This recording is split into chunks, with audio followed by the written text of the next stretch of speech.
And welcome in this week. Glad to have you along with us here. And welcome in. It's Game On, brought to you as always by Chattanooga State here on KWN TV. Talk a lot of things that's going on right now in the world of sports as we join you live on this Thursday evening. Now, you may be catching this show at another time. You could be seeing it on the weekends, but we're live here on a Thursday night, and certainly glad to welcome you in and have you along with us.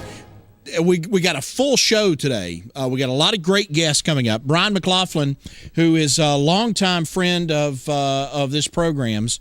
Brian is the guy behind the Parade Magazine's high school football All-American team. So if you didn't see this was a couple of weeks ago in Parade Magazine.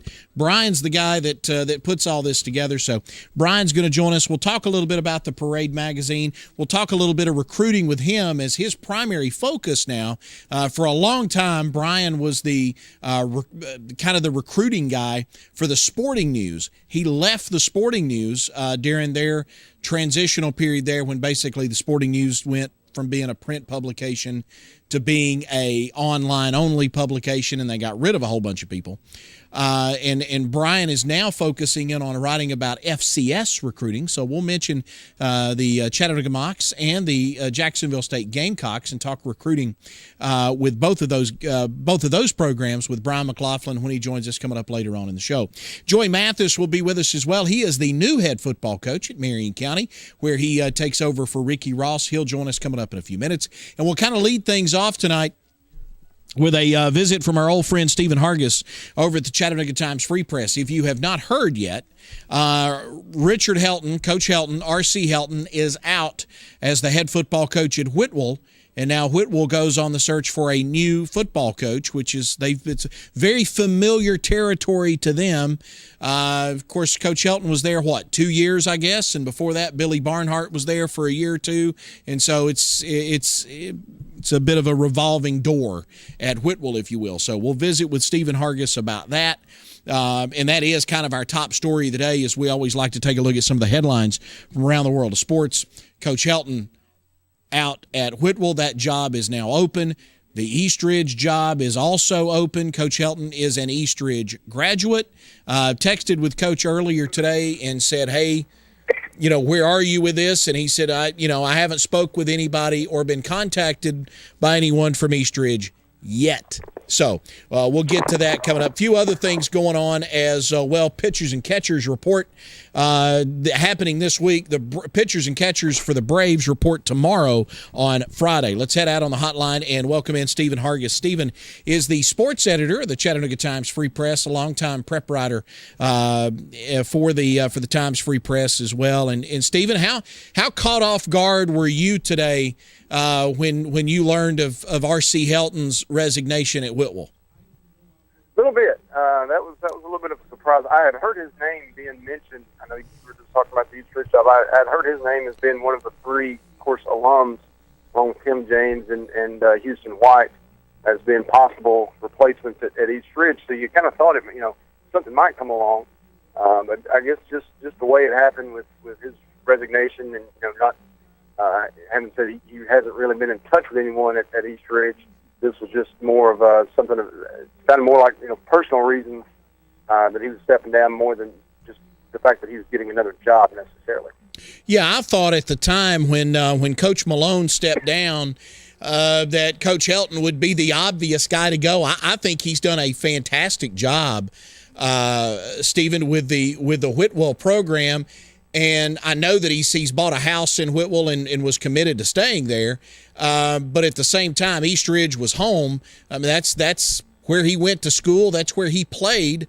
And I just kind of thought that there would be too much of a draw there for him, that he would end up going back to Eastridge at some point, whether it was now or 5 years from now. I don't know if that's going to happen for him or not. What direction does Whitwell go? I think obviously in talking with Principal Cass today that they'll open it up and see, the applicants that they get. I'm sure they'll have no shortage of people. Coach, that's the one thing. The biggest compliment probably for Coach Helton is where he built the program up to now. It's a much more attractive program than it was 2 years ago when he came in. Back-to-back playoffs. They won a playoff game last year.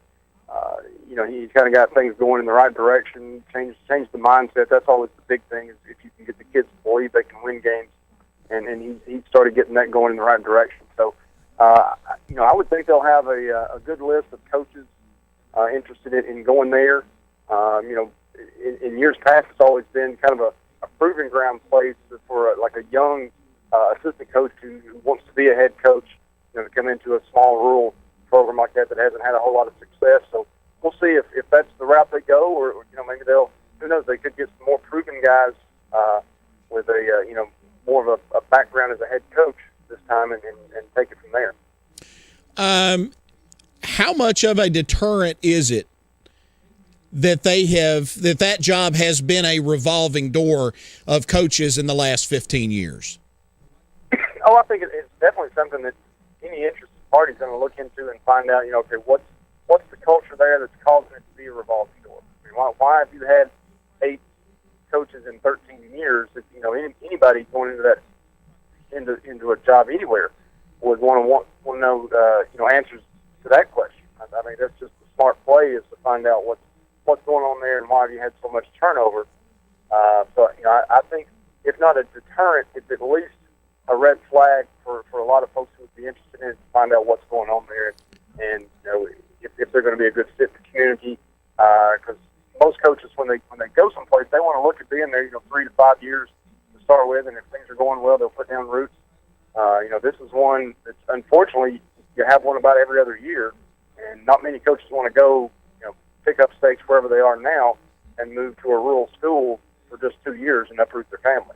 Stephen, I meant to Google this before you came on, and I didn't get a chance to look it up. I wanted to pull up the article, and I believe you wrote it, when Billy Barnhart left.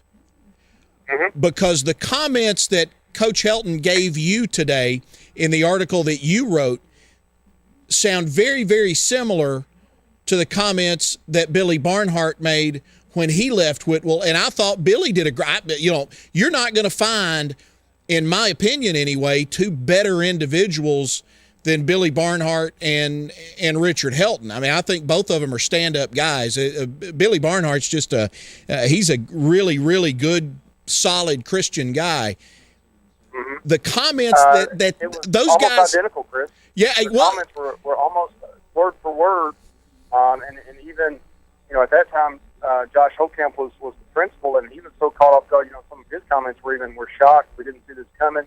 One of those things where the school wasn't necessarily upset with Coach Barnhart. It was just something with him not meshing with the community. And when you read between the lines with some of the stuff that Coach Helton said today, it's almost word for word what both of those previous head coaches had to say as far as why they left.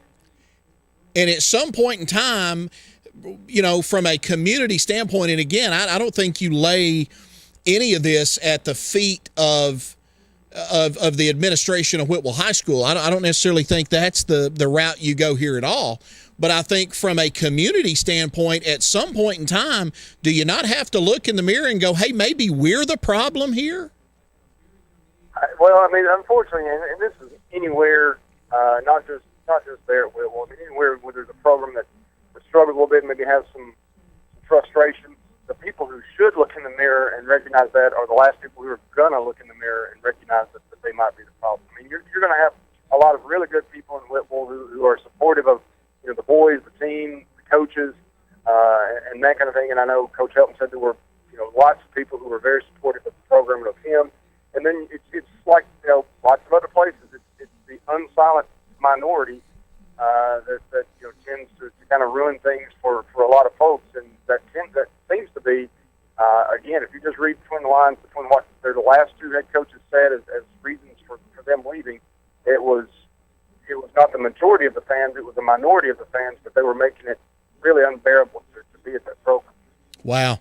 And that's tough, because again, I think you're talking about 2 guys that, had they been allowed to stay there long enough, I think both of them were willing to put down roots and be a part of that community and be there, and guys that weren't necessarily looking at using it as a stepping stone and moving on to something bigger and better at some point in time.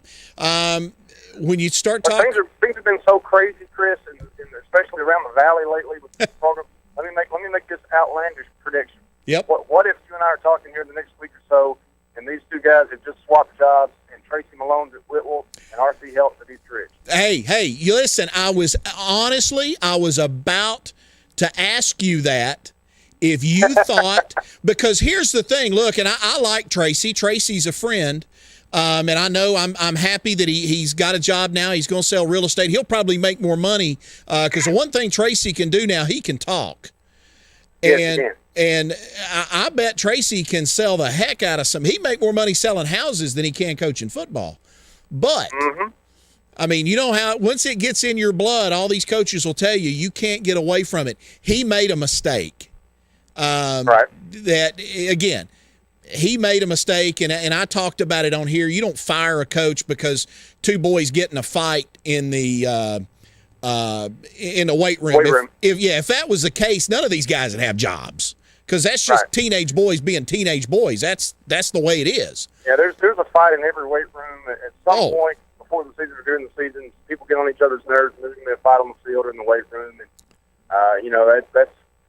there's some personal things that he's taking care of, and that's something I think maybe a little bit of an overreaction of from all the Ooltewah situation that happened there in Hamilton County, and they just kind of made a knee-jerk reaction as far as when they let him go. I think the World Tracy did a great job, took East Ridge to their best season ever, and he's got other opportunities. I know I spoke to Tracy yesterday, and he's going down for an interview next week for one job, but either as an assistant or a head coach. He's going to have lots of choices, but I just thought that would be fun to throw that out there. That what if these guys just play musical chairs and swap jobs? And that would be a good hire for Whitwell. I mean, Tracy's a guy again. Yeah. If whoever gets Tracy Malone is going to get a heck of a head coach. Yeah. I mean, he's been at Riverdale. He's been at winning programs before. He's been Ardmore, Alabama. He's obviously with East Ridge with what he did for them this past year, and maybe you can entice some of that talent from East Ridge. They've got Chanel Moore coming back. Maybe somebody can find some help for that kid to come join Tracy wherever he goes. Well, again, he would do a fantastic job. I mean, you could do a lot worse. He would do a fantastic job all on his own. He's a great coach, a good guy. I throw that out there because I always joke with Tracy that that anywhere that interviews him is going to ask him, what are the chances you can bring? Because Ternell Moore is such an incredible talent, and he's going to get so many scholarship offers in college. He's coming back his senior year. He's one of the top prospects in the state of Tennessee. So, East Ridge is going to hang on to him. But I always give Tracy that, hey, you could get a job anywhere if you promise it's a package deal. Hey, listen, before I let you go here, I guess you just gave me a sneak peek at the Dynamite Dozen for this summer, right? Ternell Moore? Oh, Ternell's on there. Yeah, that's a no-brainer. Yeah, there's no question. I mean, I don't think I'm going to scoop myself with anything before this summer that hey, Ternell Moore, the Mr. Football Player 3A, is going to be on our preseason Dynamite Dozen. Absolutely. What's the ceiling for him, Stephen? What level that can he play at? Is he I've talked to some people that say, hey, he could be a stud in the Southern Conference at a UTC type level. I've had people tell me they think he could be great at a lower level Division I at a Sun Belt school, someplace like that. Is there an ACC, SEC offer in his future? There's not that offer yet, and a lot of this is going to depend on the kid himself and his off-season workouts, what camps he goes to, how hard he pushes himself. His ceiling is Division I. He can play at the Division I level. There's no question. Now, where he is right now, he's gonna have to work himself into that. He's a 1AA player for certain. I mean, that's one that's a no-brainer. UTC's offered. I mean, they would take him right now and not think twice about it. And a lot of other 1AA schools would too. Now, if the kid works his tail off in the weight room, continues to work on his footwork and his speed, and some little things like that, and goes to the right camps and gets noticed, then he's absolutely going to get some offers at the B1 level. That's just his I think his talent where it could take him. It's just all up to him right now. And once East Ridge gets their new head coach, whoever that is, to push him toward that, then he's got a much higher ceiling than 1AA. But if he's a kid who's not as motivated and he just kind of rests on what he's done this past year, and doesn't get that much better during the off season, doesn't go to the right camps, then he's going to be a 1AA kid. Stephen, let's talk real quickly here. I want to touch on some of the top programs around the area. You give me your thoughts on where they are. Pretty good. I'm driving home, brother. I'm just now passing the split, the Trenton Marion County split here. So I'm headed toward Marion County, so I've got all the time you need. All right, listen. I really like what Coach Grider has coming back at South Pittsburgh, the fact that he's got 9 starters coming back on both sides of the ball. Your thoughts on South Pittsburgh, how good they can be in 2016?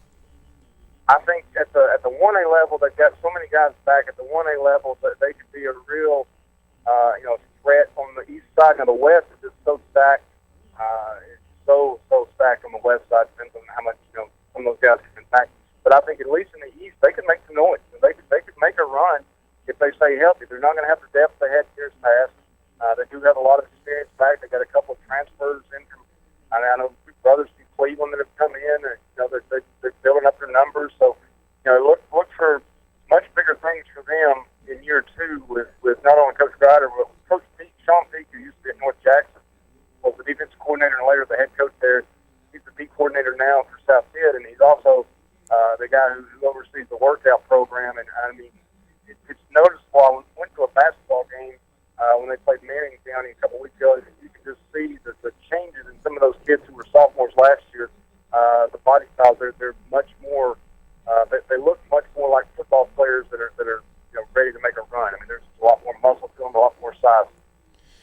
We're about to visit with Joey Mathis here in a minute, the new coach at Marion County. He inherits a pretty nice little situation there. The cupboard is far from bare after back-to-back appearances in the state championship game. Expectations are going to be through the roof.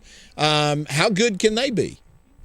I mean, they can be as good as they want to be. They've got enough coming back, experience from 2 runs to the state championship, and they've got plenty of talent coming back to make another similar run, because I think some of the other teams in the East lost more than they did, and that's hard to say. The big thing for them is replacing Logan Walters and finding someone who was the playmaker that Josh Henderson was in special teams and just doing so many different things. I mean, Josh, not just as a running back, but obviously kick and punt returner and defensively. I mean, he was a playmaker on the field, the same as Logan Walters. So it's going to be tough to find replacements for those 2 guys if they can get some help as far as 3 or 4 guys kind of filling those 2 roles. Coach Mathis is obviously just watching what he's done as an offensive coordinator. They're going to put some points on the board, and I think that was a home run hire for him. I met him, spoke with him. I think he's a really, really solid character person, and we've seen for the last couple of years what he did on the field as an offensive coordinator. The big adjustment for him will be now. There's so much different. I kind of joked with him the other day. I stopped by the school and talked with him, and it's heavy as the head, but wears the crown now, because he's been the kind of behind the scenes guy. Now he has to do a lot more of that. Things like interviews with Chris Goforth, going and speaking with, talking with moms and dads who are upset about playing time and that kind of thing. So that's the only real adjustment for him. But otherwise, they've got things rolling right now in Marion. Who's going to be the best team in the area? McCauley. Oh, look, you tell me, okay, because I talked to Ricky Ross. I guess it was last week we had Coach Ross on. And I told him, athletically, McCauley has had the athletes better than anybody in this area. That hasn't translated onto the field yet. Right. He's a guy that can do that, though, right? I mean, that defense will immediately. Defensively. I mean, they've averaged about 40 points a game. The problem is they were giving up about 36 points a game. So they were winning a few shootouts, losing a few shootouts. In that Division II, where you're playing Innsworth and Brentwood Academy and NBA and Baylor and those guys, that's going to be tough. I mean, they're not going to hold people 10, 14 points a game, but if he can get them down in the 20s, then they're going to be a lot better. And they've got legitimately at least 6 to 8 guys who are going to sign college scholarships that are juniors, will be seniors in the fall, and come next February, are going to sign somewhere if they're healthy. They are loaded as far as talent goes. Stephen, man, I appreciate the time. Listen, we'll do this again as we go through the summer, or next time we get a coach hired or fired. So talk to you soon, man. All right. Thanks, Chris. Thank you. Stephen Hargis, he is the prep editor, he's the sports editor now. He used to be the prep editor. Now he's the sports editor. I sent Stephen a text today to ask him to come on, and I used the wrong verb, and so I had to go back and correct myself because I told him, I said, you're the editor now, so I gotta use proper grammar when texting him. So, but appreciate Stephen, good friend, and always a good time when we get a chance to visit with him. Joey Mathis is the head football coach at Marion County. He's next. You stay with us. Game On, brought to you by Chattanooga State. Back in a minute.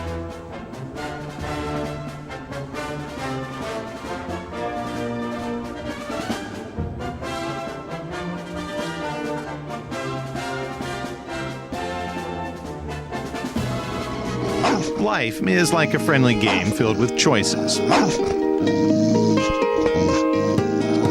So, will you choose to soar above, or will you crash and burn?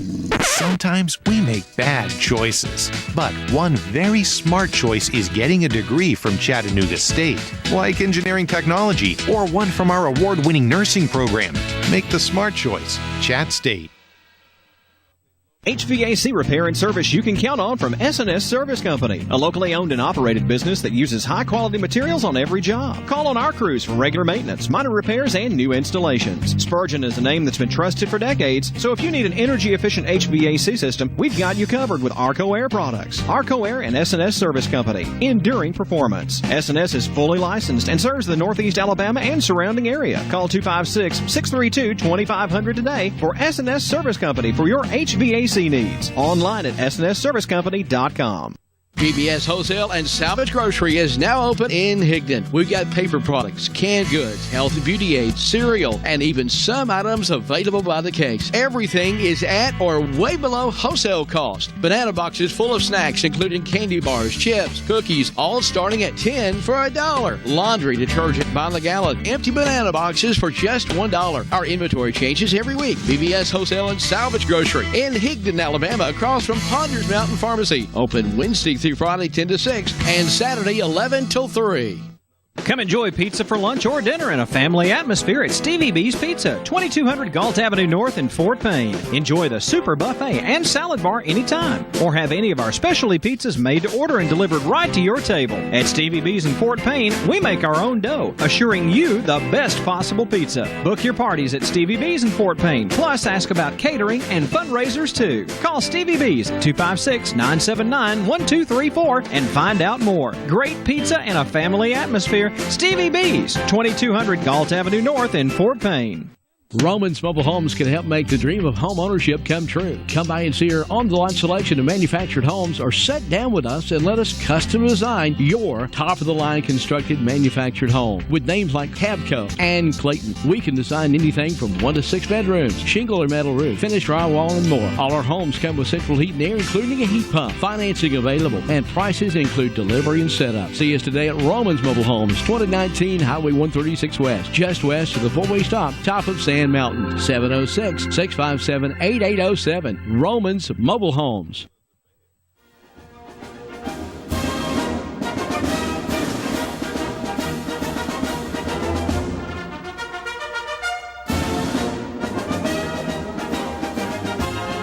All right, welcome back here on Game On, brought to you by Chattanooga State here on KWN TV. Glad to be with you and glad to welcome in. He is the brand new coach. Brand new head coach, anyway, of the Marion County Warriors. Joey Mathis joins us. Coach, are you getting used to that head coach title now? Is that title starting to sink in a little bit? It is in the fact of I'm having to make some different decisions than what I'm used to. And I told somebody the day that I took the position that Rick and I's desks were about 6 feet apart, but seemed to be a world away. So I don't know if you ever get used to it at this point, but it's definitely starting to sink in. Yes, sir. When did you feel like in your progression, coming up through the ranks as a young assistant coach, when did you feel like, hey, now I'm ready to be a head coach now? Was there a moment for you when you thought, yes, when the opportunity comes, I'm now ready?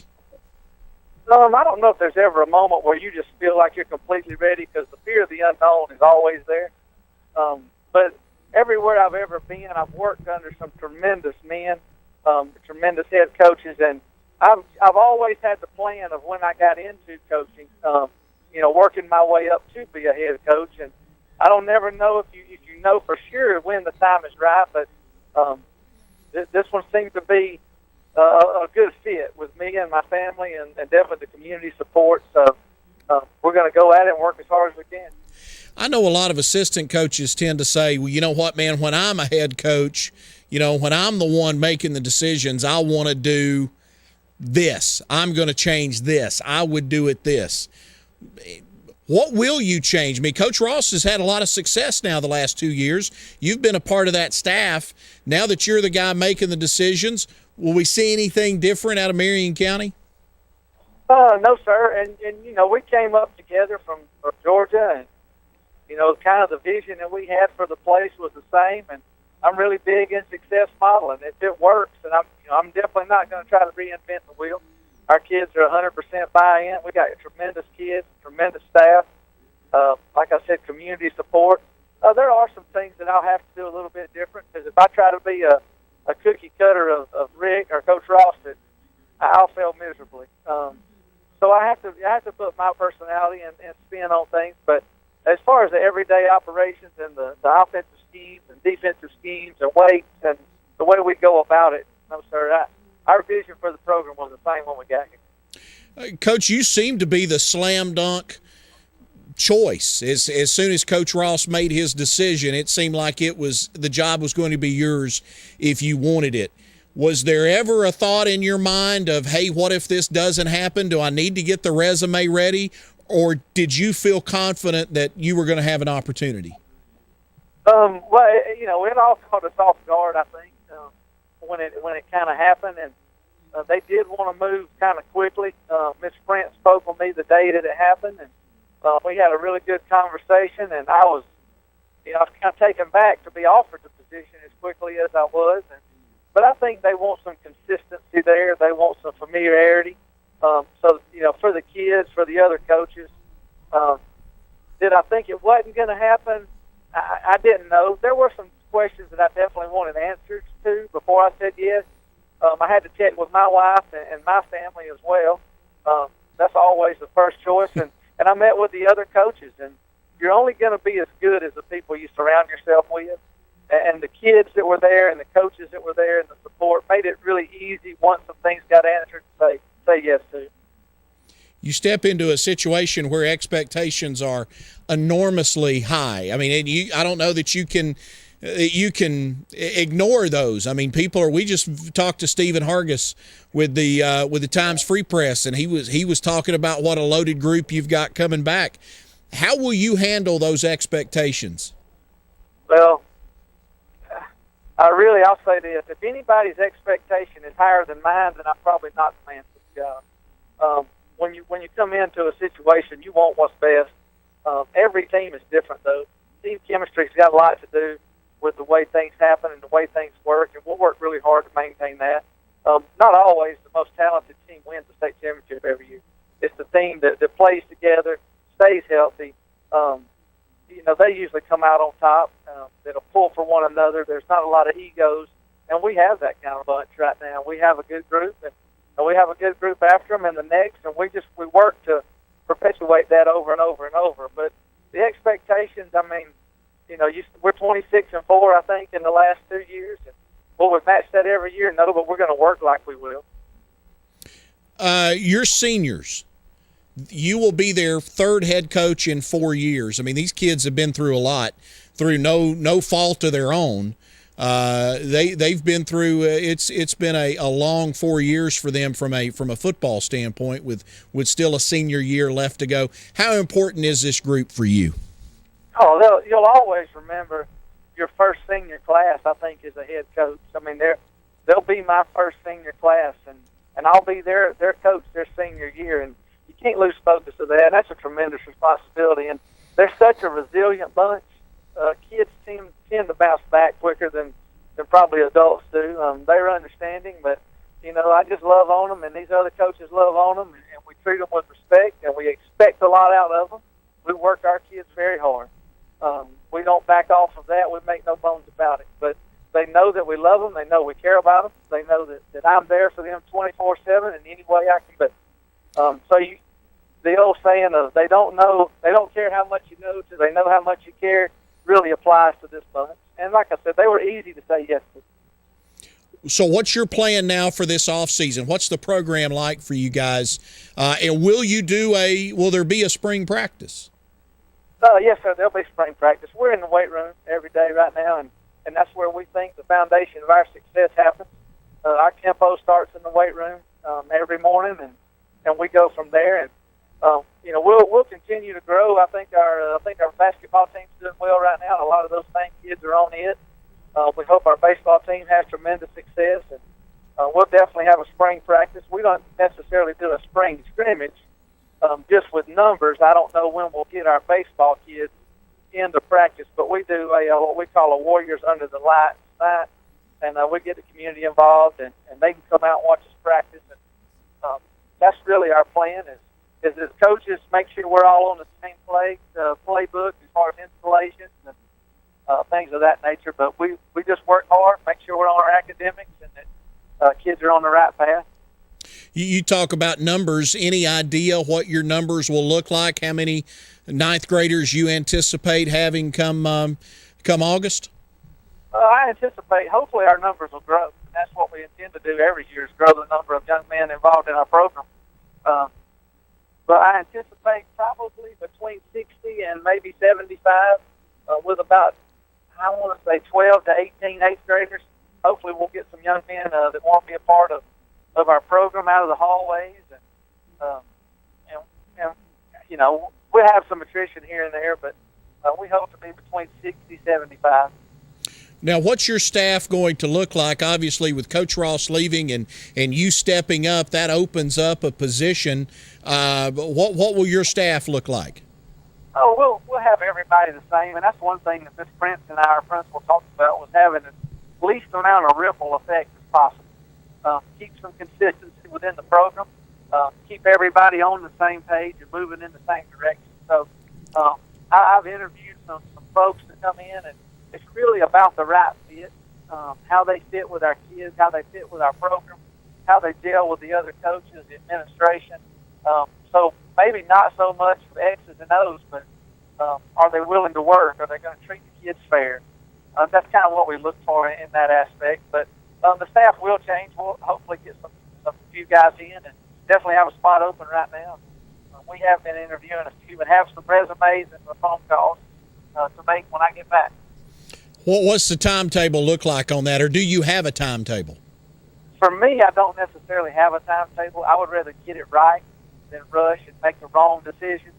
I would rather take my time, and sometimes I overanalyze things if I intend to do anything. So I'm in constant contact with Ms. Prince and the staff and our kids, and they know what's going on, and they've seen different faces in and out of the building. But I'm in no rush to make that decision, I guess is the best way to put it.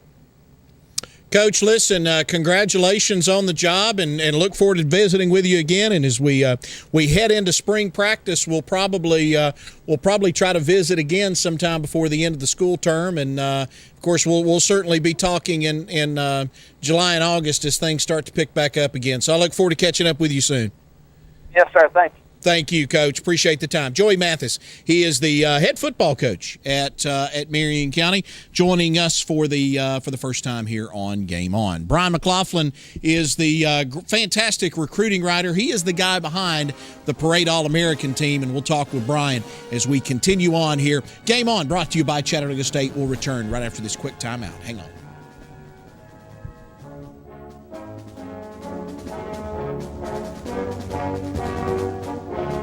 Delivering top-quality healthcare locally, we are Northeast Alabama Health Services. With 7 locations, there's one near you. Scottsboro, Section, North Sand Mountain and Higdon, Skyline, Woodville, Fife, and Fort Payne. We accept Medicare, Medicaid, and of course your private insurance. If you're unemployed, low income, or have a high copay or deductible, you may also qualify for a reduced rate office visit as low as $16. Ask about our free medication program. And ladies, you may qualify for a free or reduced rate mammogram. And cervical cancer screenings are available too. Putting your health concerns first. We're Northeast Alabama Health Services.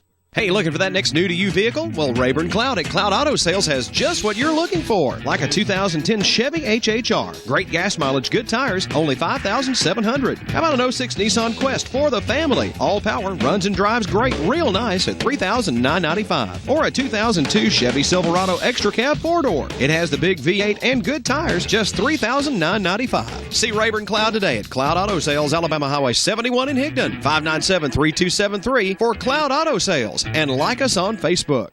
It's back for a limited time at Guthrie's in Trenton. It's the buy four, get one more deal. Get it only at Guthrie's. Come on into Guthrie's and get your punch card and start saving. It's really easy. Buy 4 meals at the regular price, get your card punched, and get the 5th meal free. It's the buy four, get one more deal. Guthrie's, home of the golden fried chicken finger and the best chicken finger sauce in the world. Guthrie's, Highway 136 West in Trenton, home of those golden fried chicken fingers and the best chicken finger sauce in the world. Guthrie's, not fast food, good food fast. Citizens Tri-County Bank, the only community bank Marion Countyans will ever need. At 402 North Cedar Avenue in South Pittsburgh, 4765 Main Street in Jasper, and at 14087 Highway 28 in Whitwell, providing the highest standard of customer services with a personal touch. Our associates can help you with personal loans, personal lines of credit, a variety of mortgage loans, and more. And we offer real-time internet banking too. See us in South Pittsburgh, Jasper, and Whitwell today. Citizens Tri-County Bank, the only community bank Marion Countyans will ever need. Member FDIC, Equal Housing Lender. Morningstar Dry Cleaners, your local dry cleaners, located at 57 Crabtree Street, right behind Dora Crisp Realty in Trenton. Morningstar Dry Cleaners offers a drop-off location for after hours and pickup service for businesses. We wash, dry, fold, iron, press, dry clean, and yes, we do alterations too. Now under new ownership, Morningstar Dry Cleaners. Open until 6 p.m. Monday through Friday for your convenience. Call them today, 657-3685. Morningstar Dry Cleaners on Crabtree Street, right behind Dora Crisp Realty in Trenton. Dobbins Supermarket, serving the community for over 70 years with fresh-cut meats, fruits and vegetables, and a full line of grocery items. Dobbins is known far and wide for their signature sausage in 4 flavors. At Dobbins Supermarket, you'll find local home folks serving the area's weekly grocery needs. Dobbins Supermarket, Highway 71 in Higdon. This week, find beef chuck roast, $3.89 a pound. Boneless chicken tenders, only $2.49 a pound. Cooked center sliced ham, $1.99 a pound. And cottage sliced bacon, 2 for $3 at Dobbins. Hey everybody, bacon is back at Little Caesars. Pizza. That's right, it's Little Caesars bacon-wrapped crust deep dish pizza. Our 8-corner pizza topped with pepperoni and bacon and wrapped in more than 3.5 feet of bacon. Get a large today for just $12. Little Caesars bacon-wrapped crust deep dish pizza is available all day. And it's available hot and ready from 4 until 8 every day. Little Caesars, Highway 136 West in Trenton and 411 Kimball Crossing in Kimball. Hi, I'm Randy, the safe guy from Randy's Pawn Shop. You know your gun collection is worth a lot of money. Protect your firearms from fire and theft with a Liberty safe. We have only the best at Randy's Pawn Shop, and Liberty safes are top of the line. They use state-of-the-art manufacturing process, giving you a high-quality safe at affordable prices. Liberty offers interior lights and accessory door panels. No wonder Liberty is America's #1 safe manufacturer. Come see me, Randy the safe guy at Randy's Pawn Shop. I'll protect your guns and peace of mind. The Moore family name has built a legacy of trust, compassion, and peace of mind by standing with families during time of loss. Now in our 70th year, the Moore family commitment grows even stronger, from affordable traditional services to cremation.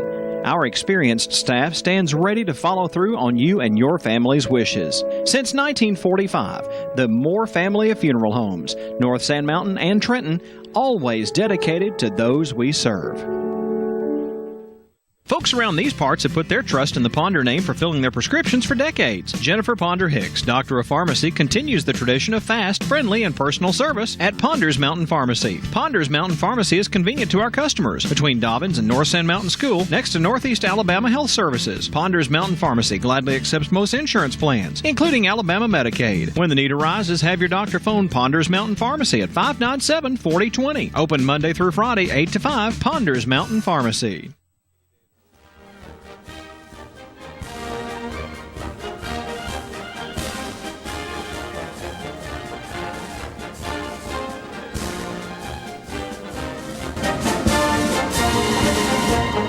Well, welcome back on Game On here on KWN TV, and it's brought to you as always by Chattanooga State. And glad to welcome in our old friend Brian McLaughlin.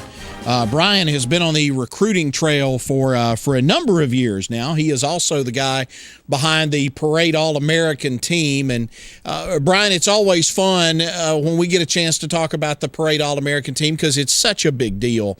And so to be able to talk with the guy that's kind of behind it is really neat. If you can, and I know you've done this for us before, but I'm going to ask you to do it again. Kind of go through what goes into putting the Parade All-American team together, because you guys go beyond just being good football players when it comes to putting this together. Yeah, we really do. This past year we really started our vetting process in the preseason. Just, guys that had come off good junior years who we wanted to keep a close eye on, and we got, as far as player of the year, we got an idea of maybe 25 guys we wanted to make sure we kept a close eye on. And then as it went along, each month we would do an update, and we put 10, 15, 20 kids in there and keep in touch with them and just watch the season unfold, basically. And the thing that I love about Parade, even having covered recruiting, it is a different animal than just recruiting, and that's something I'm really proud of because I've covered high school football on the local level. There's a lot of great players that might not be going to Ohio State and Tennessee, and so we try to keep our eyes out. Now that doesn't mean we're going to ignore the guys going to Ohio State, Tennessee, but if there's a kid that just is amazing, but maybe he's going to an FCS school, we're going to pay attention to that. So, and Parade is very supportive of that instead of just regurgitating, the 5-star prospect team like a lot of people did. What role did Michael Strahan play in this? The former New York Giant, he was the Parade's All-America judge. What kind of involvement did he have? Yeah, Michael was involved with our cover or with our Inside the Fold story. And what we did is that we worked out a deal with him where I would present him with who I felt was my Final Four, and he would break the tie. So what we did, I made a one-page pitch for all four on why they should win it, and then we went to Michael and presented it through the PR firm that he is affiliated with, and he sat down and spent about an hour looking over it, and he went with Chaz Surratt, who's going to the University of North Carolina to play quarterback. And Michael and I talked for about 15 minutes after he made the decision, and he told me it was brutally difficult. So, but he was great about it. And, Strahan was an unknown quantity coming out of high school, so he appreciates, the kids that, might not be 5-star prospects. That everybody in the world's going to talk about on signing day. So I think he really enjoyed the process. Brian, he's moved into a clothing line as well. He's got a line of suits in his name. Did you get any dressing tips out of Michael Strahan? Did he talk to you maybe about finding the right sport coat to go with that shirt? Well, I'm a journalist, so I'm a terrible dresser as it goes. So. No, I need a lot of help, but he's everything from what I could tell from the 15 minutes we talked, everything that you see on TV that we've always liked about the guy is the real deal. And when I got done with the call, I talked to his PR lady a little bit, and I said, "You must really enjoy working with him." And she goes, "Hey, what you see is what you get. It's really, honestly, what you see is what you get." Because he was very genuine, very sincere. So, and he talked to me for a lot longer than we were supposed to. I'll tell you that. He was busy.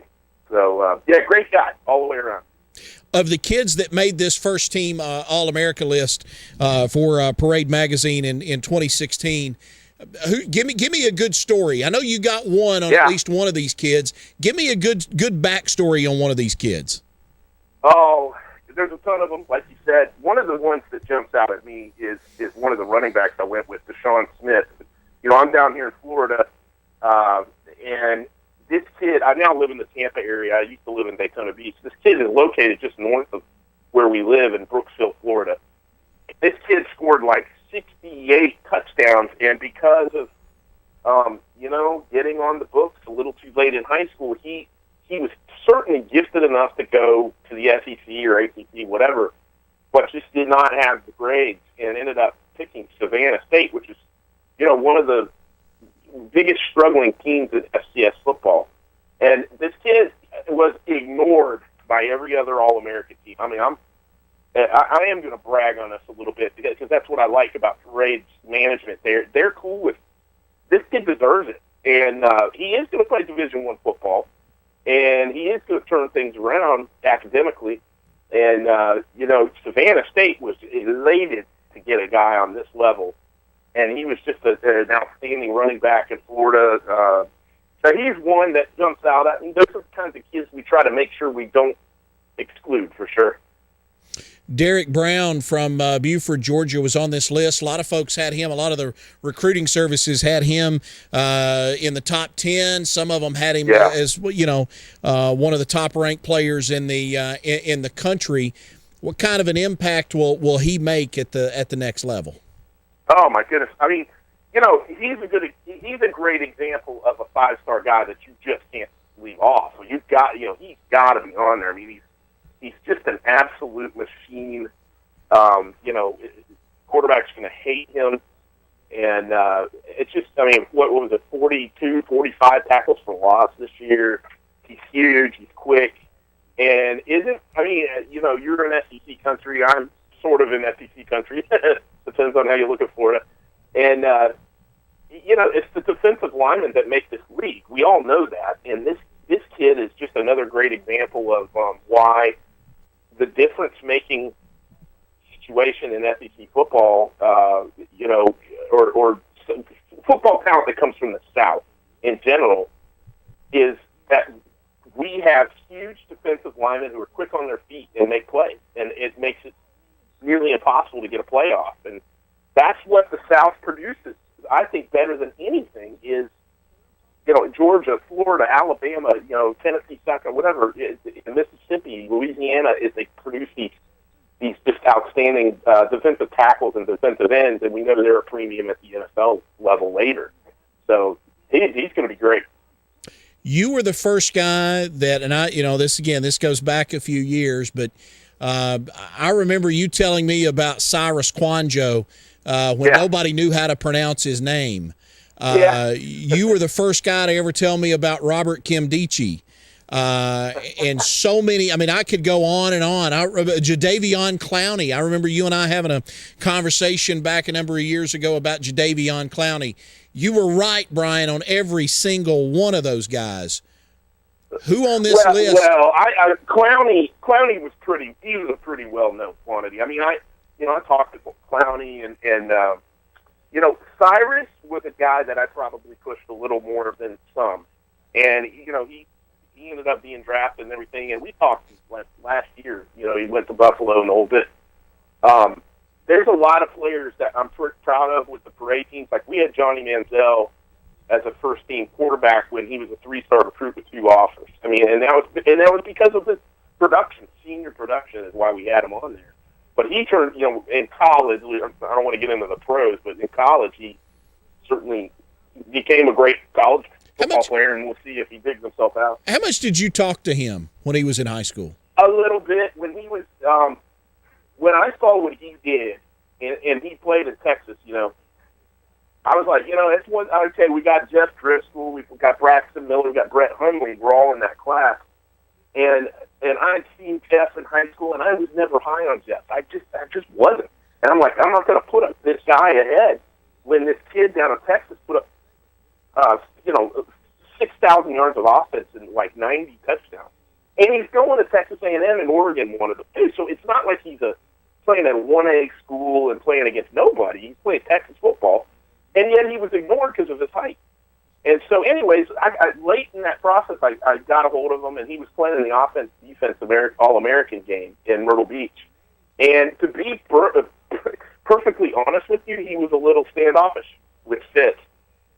He wasn't quite as friendly and diplomatic as a lot of the kids you talk to, especially the kids that don't get that much attention. You know, you would think he would be really appreciative, and I didn't get that feeling at all, which kind of fits what I don't know what we're seeing today. You know? Yeah, I mean that's kind of where I was going with that question. Is you know, did you get a feeling, because it was clear, and especially now, and I don't know if it was Sports Illustrated or Yahoo or whoever it was that did the story on him back when he was still at Texas A&M, and the fact that he, you know, drove a brand new BMW, that his grandparents were loaded, his parents are loaded. I mean, the kid has literally never wanted for anything in life. No, and I think you may be talking about Andy Staples' article on SI. There you go.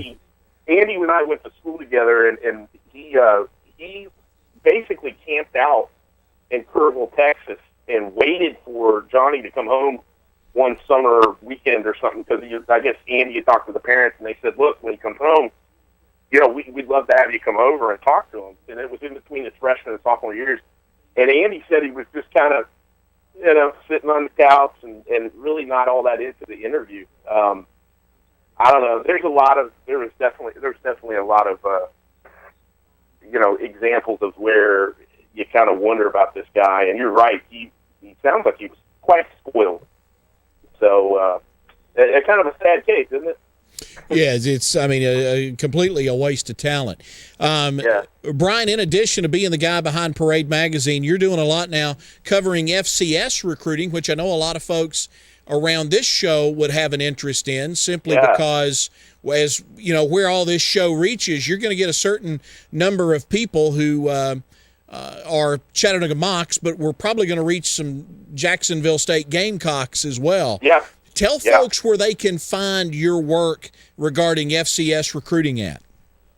Yeah, I joined a new site called Hero Sports in the state out of Seattle, and one of our strengths, I think, is serving the readership of Division III, Division II, and FCS football.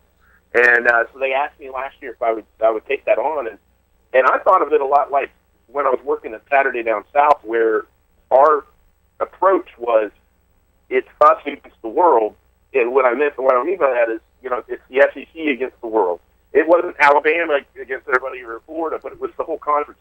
And FCS is kind of the same way. They kind of chip on their shoulder, you know, collectively. And when I talk to coaches and stuff, they all seem like they all kind of root for each other when they're not playing each other. They want the FCS schools to do well against FCS. They want kids to go to the NFL, you know, that sort of thing. So we just followed up the season and said, hey, why don't we attack recruiting too and get to know some of these kids? Well, I mean, Chris, you and I, we've talked for 5 years, and you know, when I was doing sporting news, those 5-star kids at the end of a recruiting cycle are unapproachable.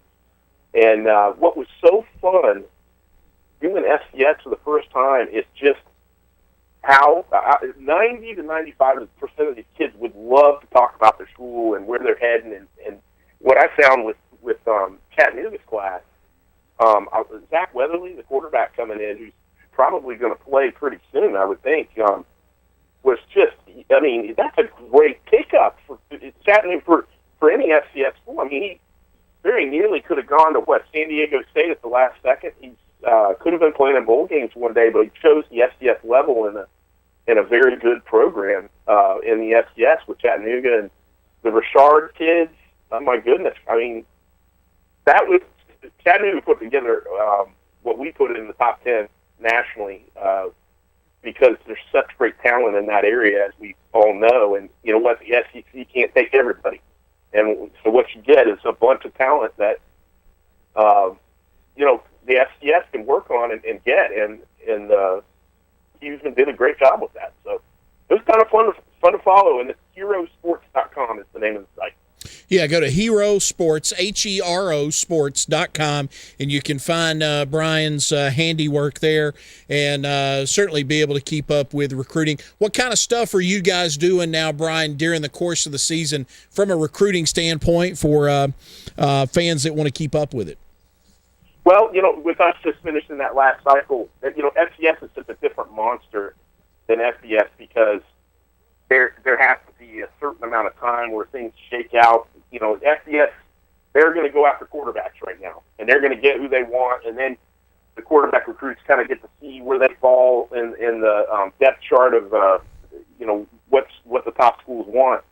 What you won't see. I guess what I'm getting at. Long story short is you're not going to see a lot of action in FCS recruiting this early in the cycle because you've got the summer camps coming up. So there won't be tons and tons of commitments in the spring necessarily, but it does start to heat up in the summer. I think when kids start to realize maybe they're not going to go to Notre Dame or Georgia, they start thinking, okay, yeah, but I could go play for a conference title or in the NCAA playoffs at Chattanooga or Jacksonville State, play for a national title there, like they did a couple of months ago. So,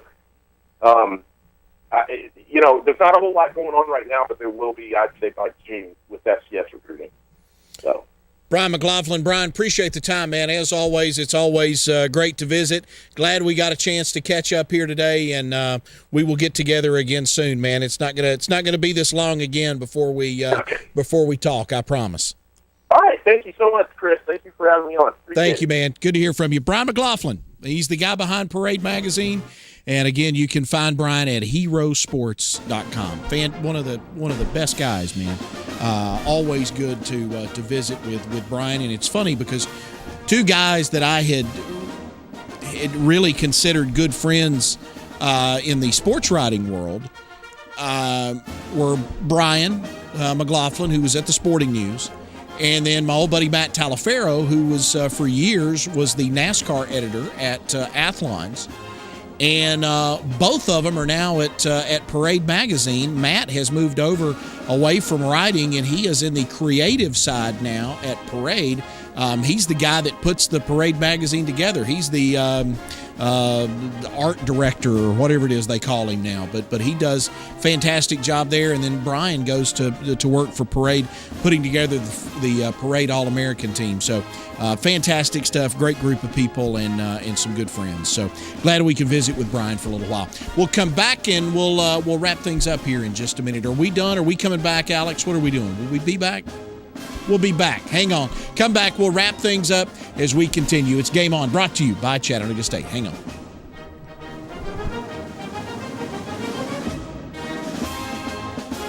Step into yesterday at Junk Salvation in Trenton on South Main Street right across from Citizens Bank and Trust. Junk Salvation features antiques, architectural salvage, repurposed furniture, and unique items with everything from glassware to furniture. Junk Salvation is truly one of the most unique shops you'll find anywhere. Now at Junk Salvation, we have mud paint. Mud paint gives your furniture that vintage look. Come find out more today at Junk Salvation, 12254 South Main Street, right across from Citizens Bank and Trust in Trenton. Step into yesterday at Junk Salvation, 657-JUNK. Life is filled with choices. Will you choose to earn your merit badge? Or will you go up in flames? Sometimes we make bad choices. But one very smart choice is getting a degree from Chattanooga State, like one in engineering technology or one from our award-winning nursing program. Chat State is affordable and has the best job placement record in the region. Don't go up and smoke. Make the smart choice and choose Chat State.